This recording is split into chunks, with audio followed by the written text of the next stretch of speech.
दोस्तों, कैसे हैं आप लोग। आशा करता हूँ सब कुछ ठीक होगा। चलिए, आज हमने अपना एक नोट्स तैयार किया है कि अक्सर अब देख रहे हैं कि जो भी एग्ज़ाम हो रहा है उसमें क्वेश्चंस का ट्रेंड थोड़ा चेंज होते हुए दिख रहा है हम लोग को।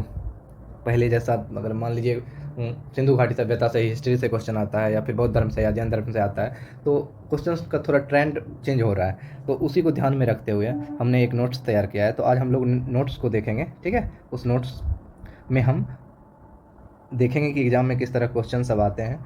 तो चलिए हम लोग देखते हैं। और आज का टॉपिक जो है हमारा जैन धर्म है। ओके, ये रहा मेरा शॉर्ट्स नोट, ठीक है, जिसमें मैंने अलग अलग जगह से उठाया है क्वेश्चंस, ठीक है। जैसे मान लीजिए यहाँ हिस्ट्री का हो गया, फिर मैंने नागरिकता ये पॉलिटी का यहाँ से उठा लिया है। ओके, फिर ये पूर्वी घाट, यहाँ से क्वेश्चंस आते हैं। पूर्वी घाट नॉर्थ टू साउथ दे देता है सजाने के लिए, तो पूर्वी घाट से रिलेटेड। पश्चिमी घाट से भी फिर उसी तरह आता है। वन नेशन वन इलेक्शन से रिलेटेड क्वेश्चंस, ये बहुत सारे एक्ट वगैरह। तो ये सब मैं अलग से एक वीडियो बना दूंगा उस पर। आज हम लोग का जो टॉपिक है वो है जैन धर्म, ठीक है। तो चलिए जैन धर्म में देखते हैं। तो जैन धर्म में अमूमन देखा जाए तो हर कोई जानते हैं, ठीक है, कि जैन धर्म का स्थापना किसने किया था, ये वो जिस जो भी है। तो हम डायरेक्ट क्वेश्चन की बात करते हैं। तो जैन धर्म में कितने तीर्थंकर हुए थे ये तो मालूम होगा, 24 तीर्थंकर हुए थे। तो 24 तीर्थंकर की अगर बात करें तो 24 में से सबसे पहला कौन था? सबसे पहला अगर बात करें तो सबसे पहला थे ऋषभदेव, ठीक है। तो इनसे पूछा जा सकता है, ऋषभदेव थे, यही जैन धर्म के संस्थापक थे। और ठीक, इनका नाम क्या था? अन्य नाम क्या था इनका? आदिनाथ इनको बोला जाता है। और इनका चिन्ह क्या था? हर एक तीर्थंकर का अपना अपना चिन्ह था, ठीक है। तो इनका संकेत क्या था? तो वृषभ था इनका। ऋषभदेव इनको आदिनाथ के नाम से जानते हैं। वही दूसरा तीर्थंकर ये पूछता है, दूसरा और तीसरा, ठीक है। दूसरा और तीसरा आपका, दूसरा अजीत और तीसरा संभव, ठीक है। और दोनों का पहले हाथी फिर घोड़ा, पहले हाथी फिर घोड़ा। हाथी घोड़ा बोलते हैं ना, हाथी घोड़ा पाल की जय कन्हैया लाल की, उसी तरह हाथी घोड़ा, पहले हाथी फिर घोड़ा। ओके, तो पहला हो गया वृषभ, दूसरे अजीतनाथ है और तीसरे संभवनाथ है। ओके, तो ये हो गया आपका, तीनों याद हो गया होगा। साथ में संपार्श्वनाथ हैं और इनका स्वास्तिक है, साथ में स्वास्तिक है। और 16वें में शांतिनाथ है, इनका मृग है। 16वां में शांतिनाथ है, मृग है। ओके, अब हम 19 के बाद देख लेते हैं। 19 में कौन है? मल्लीनाथ है। इनके एकमात्र महिला ऐसा बताया गया है, ठीक है, एकमात्र महिला 24 में से ऐसा बताया गया है। ओके, एकमात्र महिला। ये कौन बताते हैं? तो ये कंफर्म नहीं है, क्योंकि जैन धर्म जो दो भाग में बट गया था, एक श्वेतांबर, ठीक है, और एक पीतांबर। तो श्वेतांबर वाला मानते हैं, श्वेतांबर संप्रदाय के जो मानने वाले हैं वो मानते हैं कि ये एकमात्र महिला थी, जबकि पीतांबर वाले बोलते हैं नहीं, ये पुरुष थे। और तो 19वें जो मल्लीनाथ है, ये इनका कौन सा संकेत है? चिन्ह कौन सा है? तो कलश है। इनका क्या है? कलश है। ओके, तो नेमीनाथ, ये 21वां जो है आपके, 21वां नेमीनाथ नहीं है, यहाँ मिस्टेक है, ये नमीनाथ है। क्या है? नमीनाथ। 21वें कौन थे? नमीनाथ थे, 9 मर्स कमी, नमीनाथ थे, ठीक है। और इनका जो चिन्ह था, प्रतीक चिन्ह था, नीला कमल था। क्या था? नीला कमल। ओके, और हम 22वें तीर्थंकर की बात करें तो 22वां तीर्थंकर जो थे हमारे अरिष्टनेमी जी थे, ठीक है। और इन्हीं का अन्य नाम एक है नेमीनाथ। ये नेमीनाथ है, नेमीनाथ। ओके, तो ये थोड़ा ध्यान दीजिएगा क्योंकि फंसने वाला। नमीनाथ नीला कमल हो गया प्रतीक चिन्ह, और अरिष्टनेमी का दूसरा नाम नेमीनाथ है, या नेमीनाथ का दूसरा नाम अरिष्टनेमी है। इनका प्रतीक चिन्ह शंख है, जो कि 22वें तीर्थंकर हैं। और 23वें आपके पार्श्वनाथ हो गए, जो सर्प हैं, और महावीर सिंह है। तो कभी कभी ये हो गया 24 हो गया, ठीक है। कभी कभी क्या होता है कि जैन धर्म के तीर्थंकर जो थे उनमें से किन किन पशुओं का यूज किया गया था प्रतीक चिन्ह में। तो ये भी एक लिस्ट बना लीजिए तो सही रहेगा। प्रतीक चिन्ह के रूप में किन किन पशुओं का या जानवरों का यूज किया गया था वो देख लेते हैं। तो एक शेर हो गया, सांप हो गया, ओके, कछुआ हो गया, शेर, सांप, कछुआ, मछली हो गया। तो हम लोगों ने देख लिया कि प्रतीक चिन्ह में कौन कौन से जानवर का यूज है। शेर, सांप, कछुआ, मछली, बकरी, सुअर, मृग, भैंस, गेंडा, फॉल्कन, मगरमच्छ, बंदर, हाथी, घोड़ा, बैल, ये सब का यूज है। इसके अलावा अगर कुछ आए तो वो नहीं होगा। गाय का यूज नहीं किया गया है, ओके, या फिर बाघ का यूज नहीं हुआ है, ठीक है। सिंह का हुआ है, शेर, सिंह, सिंह का हुआ है। ओके, तो चलिए, तो हमने देख लिया, सबका प्रतीक चिन्ह देख लिया, महावीर का भी देख लिया, इनको वास्तविक संस्थापक बोला जाता है जैन धर्म का। अब चलिए इससे रिलेटेड स्त्री संघ का अध्यक्ष, इसमें स्त्री संघ का अध्यक्ष बनाया गया था पार्श्वनाथ के समय में। ओके, जिनका सर्फ है, उनका नाम था पुष्पचूला। क्या नाम था? स्त्री संघ का अध्यक्ष जो थी वो क्या थी? उनका नाम था उनका पुष्पचूला। अब देखिए जैन धर्म से रिलेटेड जो महाव्रत, कितने महाव्रत हैं या अनुव्रत, तो 5 है टोटल, 5 महाव्रत या अनुव्रत है, जिसमें 4 जो है पार्श्वनाथ के द्वारा दिया गया था और एक ब्रह्मचर्य जो है महावीर स्वामी के द्वारा जोड़ा गया था। ओके, जिसमें क्या क्या था? सत्य, अहिंसा, अस्तेय और अपरिग्रह, ये 4 जो थे, सत्य, अहिंसा, तो सत्य, अहिंसा, अपरिग्रह और अस्तेय जो है, ये 4 पार्श्वनाथ के द्वारा और बाद बाकी एक ब्रह्मचर्य महावीर स्वामी के द्वारा जोड़ा गया था। वही गुणवर्त कितने हैं इसमें? तो 3 है। सील की संख्या कितनी है इसमें? 7 है, लेकिन बौद्ध धर्म में 10 है सील। जैन धर्म में कितने सील हैं? तो 7 हैं। बौद्ध धर्म में कितने हैं? 10 हैं। ठीक है, लक्षण की बात करें, लक्षण कितने हैं? तो 10 है लक्षण। लक्षण कितने हैं? 10। ठीक है, तो ये इंपॉर्टेंट कर लीजिए, ये सही रहेगा। उसका नोट में देखिए मैंने लिखा है अनंत चतुष्टय। अनंत चतुष्टय की अगर बात करें तो बौद्ध धर्म में जो है जीवों में कर्म अवशेष समाप्त हो जाता है, तो इस परिघटना को बोलते हैं अनंत चतुष्टय। जैव जीवों में कर्म अवशेष, मतलब अब कर्म करने की इच्छा जीव के पास नहीं रही, इसलिए बौद्ध धर्म में आत्मा को सताया जाता है कि फिर से दोबारा वो मतलब नहीं आएगा, मतलब जितनी इच्छाएं हैं आत्म दमन करो। ठीक है, इच्छाओं का दमन करो, जैन धर्म में ऐसा बताया गया है, अर्थात जीवन चक्र से मुक्ति मिल जाना। ठीक है, इस क्रिया को क्या बोलते हैं? अनंत चतुष्टय। ये किससे संबंधित है? तो जैन धर्म से संबंधित है। अब वहीं हम दर्शन की बात करें तो 2-3 दर्शन हैं जो जैन धर्म से रिलेटेड है। अनेकांतवाद, सप्तभंगनीय, स्यादवाद, उसी को स्यादवाद भी बोलते हैं, और नववाद, ये 3 दर्शन जो हैं किससे संबंधित है? जैन धर्म से संबंधित है। ओके, साथ में इसमें एक प्रथा होती है, जीवन चक्र से मुक्ति की एक प्रथा होती है, संथारा प्रथा, और एक विधि है संलेखना विधि। संलेखना विधि के बारे में हम लोग ने सुना भी होगा। चंद्रगुप्त मौर्य जो दक्षिण भारत में भद्रबाहु की मदद से जैन धर्म की दीक्षा लेके अपने शरीर का त्याग किए थे, वो मेथड संलेखना विधि था। लेकिन संथारा प्रथा के बारे में हम लोग नहीं जानते थे। तो संथारा प्रथा क्या होता है? मृत्यु के निकट आने पर, ठीक है, देह त्याग करने के लिए एकांतवास के साथ उपवास करता है और देह त्याग देता है। इसमें जैन धर्म के जो भी तीर्थंकर होते हैं, मतलब जो भी होते हैं जैन धर्म मानने वाले होते हैं, ठीक है, मृत्यु जब लगता है उनको कि मेरी मृत्यु अब निकट है, तो ऐसे में वो देह त्याग करने के लिए एकांतवास सोच लेते हैं और साथ में उपवास करते हुए देह त्याग देते हैं। 2015 में राजस्थान हाईकोर्ट ने इस पर रोक लगा दिया था। ठीक है, यह बोल के कि यह एक प्रकार का क्या है? आत्महत्या है। सुप्रीम कोर्ट ने जैन धर्म ने जब इस पर याचिका दायर की तो सुप्रीम कोर्ट ने इसे हटा दिया, इस रोक को हटा दिया। 2015 में ये रोक लगा था। ओके, तो हमने देख लिया संथारा प्रथा पर रोक लगा था। अब हम लोग महावीर स्वामी से रिलेटेड थोड़ा जान लेते हैं। महावीर स्वामी का जन्म जो होता है वैशाली में होता है। कहाँ? वैशाली कहाँ? बिहार में, कुंडल ग्राम में। ठीक है, कुंड ग्राम में होता है। कहाँ पे? 599 BC में होता है। ये पहले जो रहता था 540 BC में, तो ये 540 BC गलत है। ठीक है, 599 BC में हुआ था और 527 BC में इनकी मृत्यु हुई थी। ठीक है, 540 BC नहीं होगा, वो इसलिए नहीं होगा क्योंकि महावीर स्वामी जो थे बुद्ध भगवान से पहले आए थे, 563 ईस्वी से पहले आए थे। ओके, तो ये नहीं होगा, 599 होगा और 527 में इनकी मृत्यु हो जाती है। कहाँ पे? तो राजगीर के पावापुरी में मृत्यु हो जाती है महावीर स्वामी की। ओके, तो 527 में देख लिया थे हम लोग। 540 और 468 याद किए हुए थे। अब इनके फादर की अगर बात करें तो फादर का नाम सिद्धार्थ था।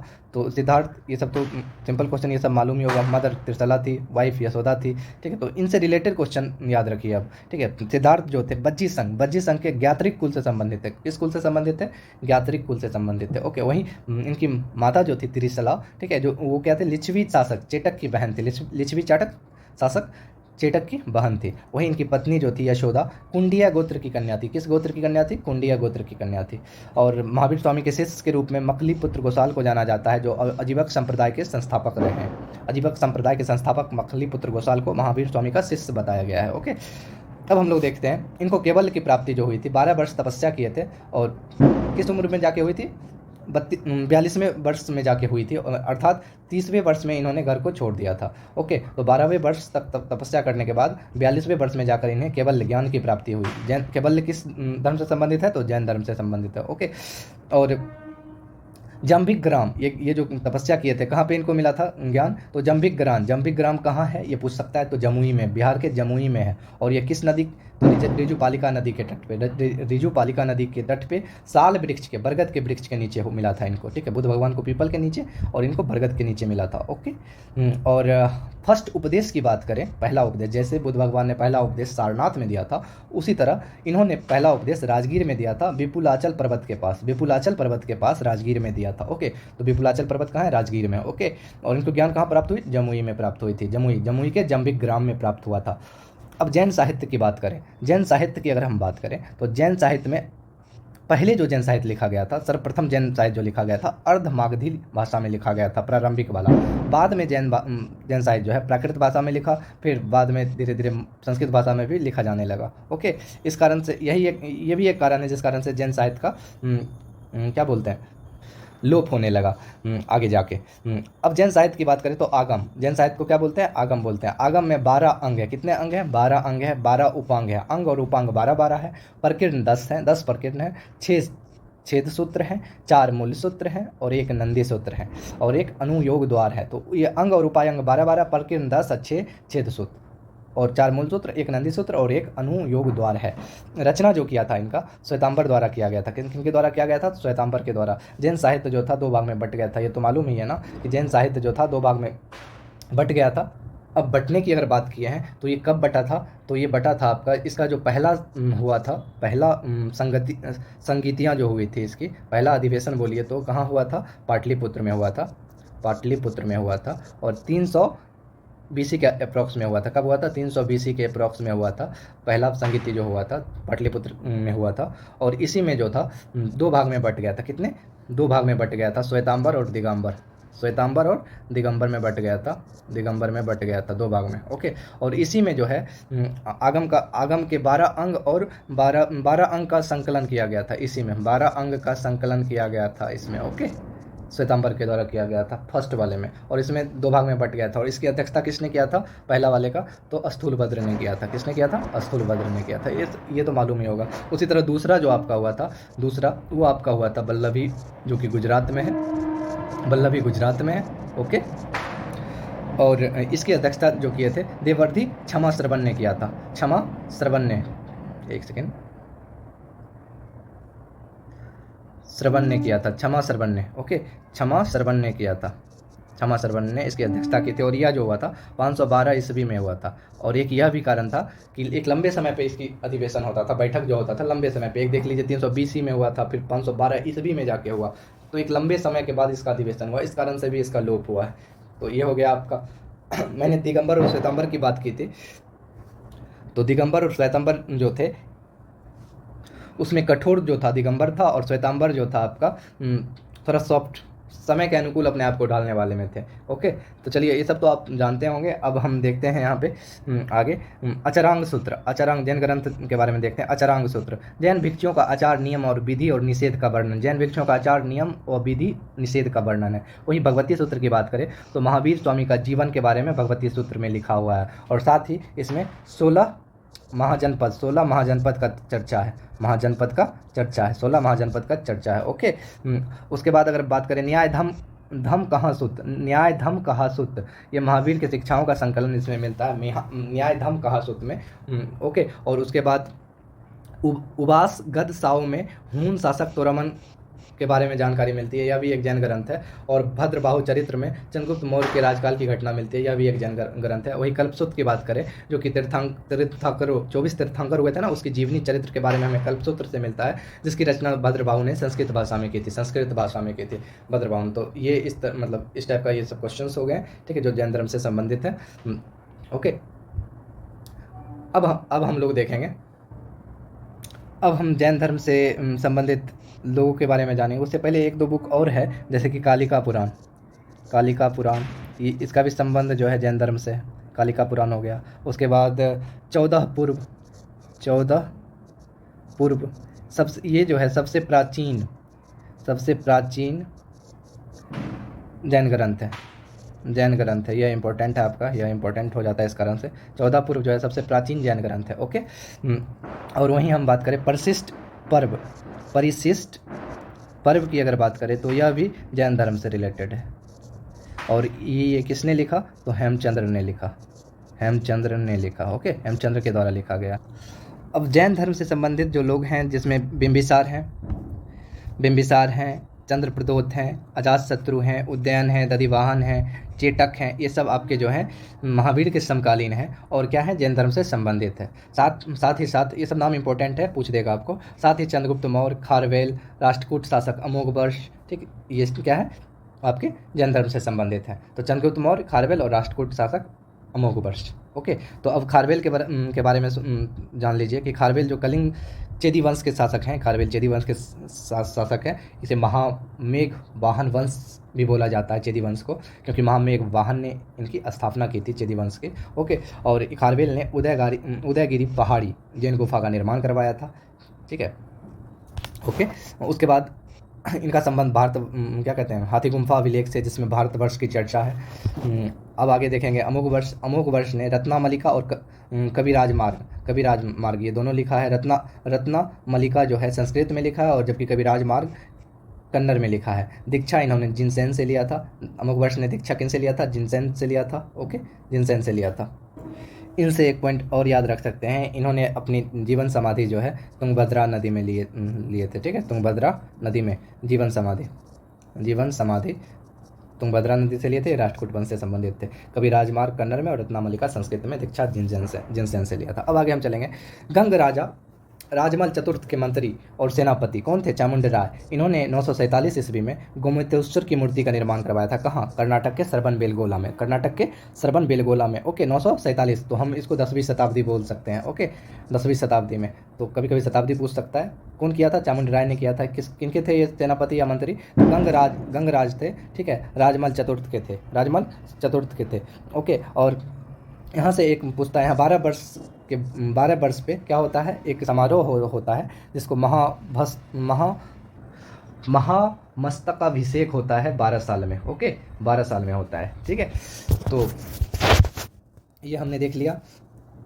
और साथ में ये गोमतेश्वर की मूर्ति, यहाँ से रिलेटेड एक क्वेश्चन आता है कि महावीर स्वामी का जो ये मूर्ति है किस मुद्रा में है? तो कायोत्सर्ग मुद्रा में। किस मुद्रा में? कायोत्सर्ग मुद्रा में है। ओके, और ये खरी मूर्ति है। ओके, जो हम बोल सकते हैं विश्व में एक ही पत्थर से बनी, बिना किसी सहारे की सबसे लंबी मूर्ति है। ओके, अब आगे देखेंगे हम लोग कि मथुरा जैन कला के अंदर था कुषाण काल में। ठीक है, और उन्नत हुआ था गुप्त कला में। तो मथुरा कला का संबंध जो है किस धर्म से है? तो जैन धर्म से है। ये जो जैन कला के अंदर था कुषाण काल में था, लेकिन ज़्यादा विकसित कब हुआ था? तो गुप्त काल में हुआ था। प्रमुख जैन मंदिर की अगर बात करें तो जल मंदिर, मेगुती मंदिर, कुमारग्राम प्राचीन मंदिर, रनकपुर मंदिर और सोमनाथ मंदिर, ये सब आपके जैन मंदिर के उदाहरण हैं। साथ में एक गुफा है जो कि तमिलनाडु का है, जिसका नाम है सीतन बासल